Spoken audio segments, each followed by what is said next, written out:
¿Qué tal, apreciados amigos? Es una alegría que nos volvamos a encontrar para seguir comentando la lección de este trimestre. Recuerda que toda esta semana estamos viendo los conceptos básicos del pacto.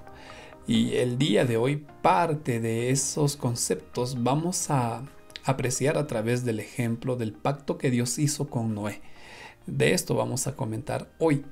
Y ya que estamos hablando un poco de Noé, recordemos que este personaje vivió en una época muy corrupta, en una época en la cual el mundo había sucumbido totalmente al pecado, al punto que solo Noé era el único que hallaba gracia a los ojos de Dios, no por sus obras, sino porque este hombre obviamente tenía fe en Dios y sus obras eran una demostración de la fe que él tenía en Dios. Pero volviendo al ejemplo del pacto, Dios decide destruir este mundo con un diluvio, y eso es lo que nos presenta Génesis capítulo 6. Dijo Dios a Noé: he decidido el fin de todo ser, porque la tierra está llena de violencia a causa de ellos. Y he aquí que yo los destruiré con la tierra. Ahora, Noé, tú tienes que hacer un arca de madera de gofer, y harás en él aposentos, y la calafatearás con brea por dentro y por fuera. Dios, vuelvo a repetir, decide poner fin a este mundo y le encomienda a Noé una tarea tremenda. Construye un arca para que en esa arca podamos salvar a los animales y también te salves tú. Miren, fue una tarea muy especial. Noé demoró 120 años en construir, pero no lo veamos que es que demoraron tantos años porque no había la tecnología y todo ello. Eran hombres muy inteligentes. En realidad, si se demoró 120 años fue porque Dios le dio al mundo 120 años de gracia para que la mayoría se arrepintiera. Fueron 120 años en los cuales Noé estuvo predicando. Incluso Patriarcas y Profetas nos dice que aún Matusalén se unió a predicar, a compartir, que se arrepientan porque pronto el mundo iba a ser destruido. Miren, una vez más vemos aquí el ejemplo de que es Dios quien toma la iniciativa para solucionar un problema. Lo vimos ayer. Como las partes del pacto, una de ellas era que Dios toma la iniciativa y lo estamos viendo acá. Dios ha decidido poner fin, pero le da al mundo 120 años para que Noé predique y pues la mayoría de las personas se arrepiente y pueda alcanzar la salvación. Ahora, luego de comunicarle sus planes a Noé, entra el asunto del pacto. Vamos a seguir leyendo este capítulo 6. En el versículo 18, Dios le dice a Noé: mas voy a establecer mi pacto contigo, y tú entrarás en el arca, tú, tus hijos, tu esposa y las mujeres de tus hijos contigo. Aquí ya se ve por primera vez la palabra pacto. Y Dios le asegura algo a Noé. En primer lugar le dice: voy a destruir la tierra, pero te voy a salvar a ti. En consecuencia, construye el arca. La lección hacía una comparación muy interesante. ¿Qué hubiera pasado si Dios le decía a Noé: mira, voy a destruir la tierra y hazte un arca y vamos a ver, bueno, si te salvas o no? ¿Cómo hubiera sido la respuesta de Noé ante las palabras de Cristo? No le daba seguridad, no le transmitía una promesa, no le transmitía confianza. ¿Qué es lo que quiero resaltar aquí? Que Dios siempre va a cumplir su promesa y la parte del pacto que le corresponde a Él, Dios lo va a cumplir. De eso tú no dudes. Dios va a cumplir la parte del pacto que Él prometió, siempre y cuando tú hagas tu parte. Por eso a Noé le dijo: voy a destruir el mundo y te voy a salvar a ti. Por eso estoy haciendo un pacto contigo.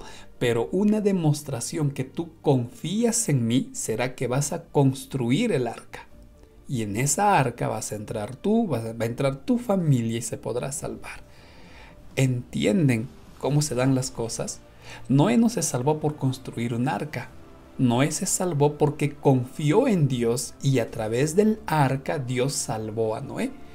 Esto es podríamos decir, una ilustración para nuestros días, pues el arca no salvó a Noé, a su familia, a los animales, fue Dios. El arca fue simplemente un medio.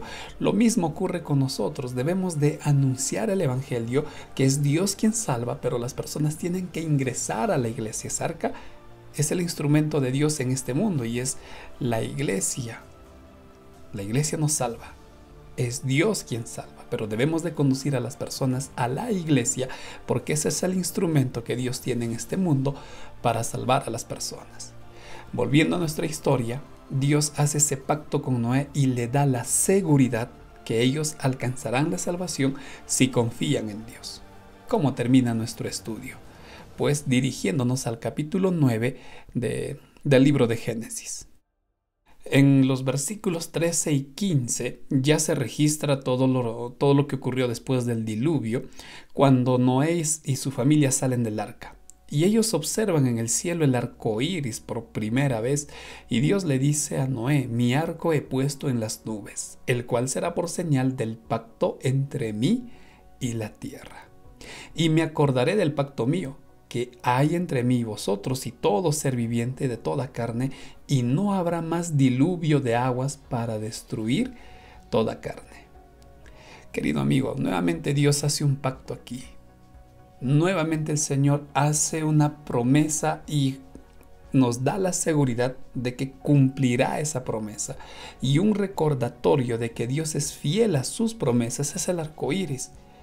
Cada vez que nosotros observamos el arco iris, deberíamos de recordar que hay un Dios que es fiel a su palabra. El arco iris no representa cualquier otra cosa que el mundo quiera hacer creer, sino que hay un Dios que es fiel a su palabra, que es fiel a su promesa. Y él mismo dice cada vez que ve el pacto, el arco iris, recuerden que hay un pacto entre ustedes y yo, que jamás destruiré la tierra como lo hice con el diluvio. Apreciado amigo, ¿qué promesa de parte de Dios tú has encontrado en la Biblia? Quizá hay algo que hasta el momento tú estás esperando y de repente pareciera que el Señor no lo está cumpliendo. Recuerda, Dios es fiel a su palabra, Dios es fiel a su promesa, pero el pacto jamás ha sido unilateral. Recuerda también esto, el pacto siempre se da en dos personas, en este caso Dios y nosotros. Y si queremos que Dios cumpla la parte de su pacto en nuestra vida, en nosotros, recuerda que tú también tienes que cumplir tu parte. ¿Y cuál es esa? Pues confiar en Dios. Tú tienes que confiar que Dios cumplirá la parte de su pacto y tienes que actuar, vivir, tienes que proyectarte en base a esa confianza. Y todo eso se traduce en obedecer a Dios. Si tú obedeces a Dios por fe, ten la seguridad de que Dios cumplirá la parte del pacto que Él se ha comprometido. Recuerden que ya se publicará el bosquejo de toda esta lección. También puedes acompañarnos en los comentarios que desarrollamos en vivo. Ha estado contigo el pastor Joab Antesana y me despido deseándote muchas bendiciones.